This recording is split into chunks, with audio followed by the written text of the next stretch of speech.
And today's card is a Shelfie hoop card. I know, try saying that 10 times fast. I'm using the Mermaid Shelfie set along with one that I picked up at Spotlight this week using my discount code. Starting with Mermaid Shelfie from Sweet Stamp Shop, Handmade Love from Diamond Press. This is Stamps and Dies.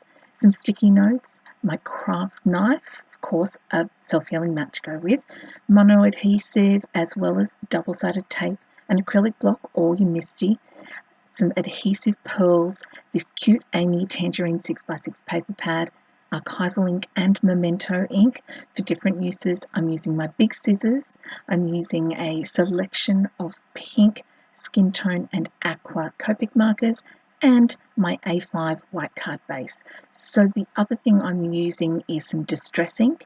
I started with spun sugar and I've also used some festive berries.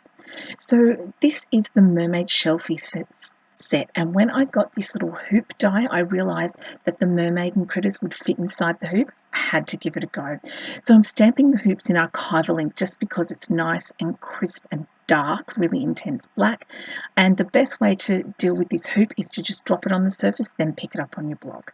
The matching die, I'm going to show you two ways to actually make sure you can cut it out accurately. The first is to take note of that little hole, and when you line up the top, through that little tiny hole you want to see not the white, but you want to see the black.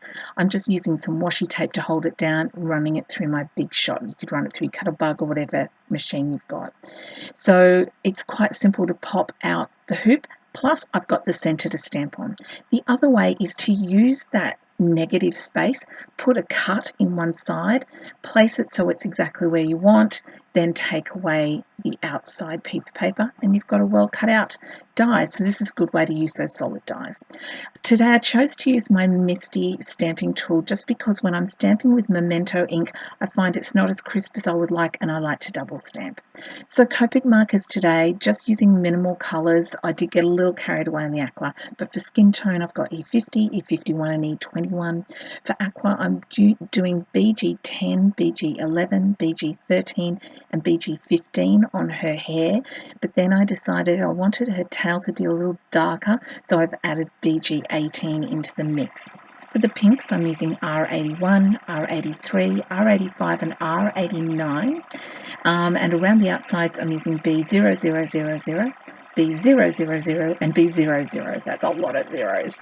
So I'm only using these same four combos through everything. The jellyfish is going to be all pink, the narwhal is going to be all turquoise, and I did use all of the turquoise, just a teeny tiny bit of the BG18, and the seahorse is got a pink body here, but his tummy and his back fin are going to be turquoise. Around all of them I'm giving them the same dotted treatment, starting with the palest of the blues, going all the way out and then less and less further out as the blues get darker, and it's a really fun water look. So let's put them all together. I've stamped the little Polaroid stamp onto a sticky note and I've cut out the sentiment because I'm using this as a mask. I'm going to pop that sentiment away later because sometimes I might want to put something different where the sentiment goes.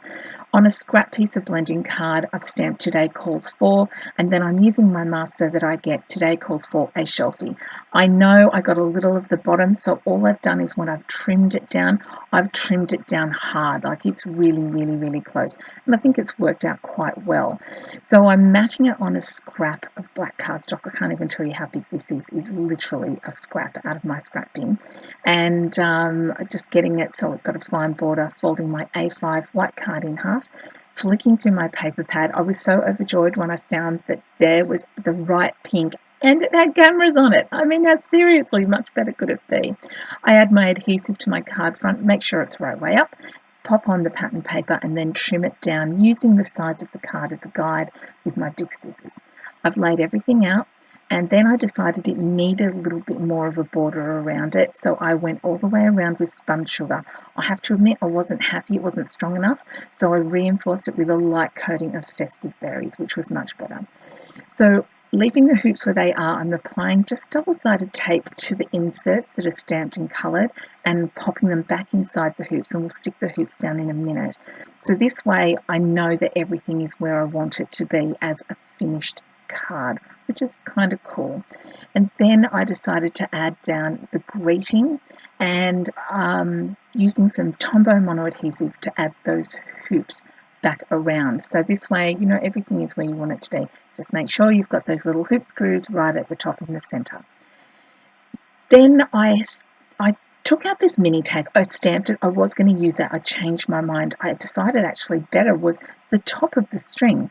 So I've just cut it, and I thought I'd make the gridding look like it's hanging like a picture on the wall, like the hoops are hanging on a wall, which was kind of fun. So I've just stuck that under there. Then I realized it needed to hang off something. So I added a pearl because, you know, mermaids, pearls under the sea, all that kind of thing.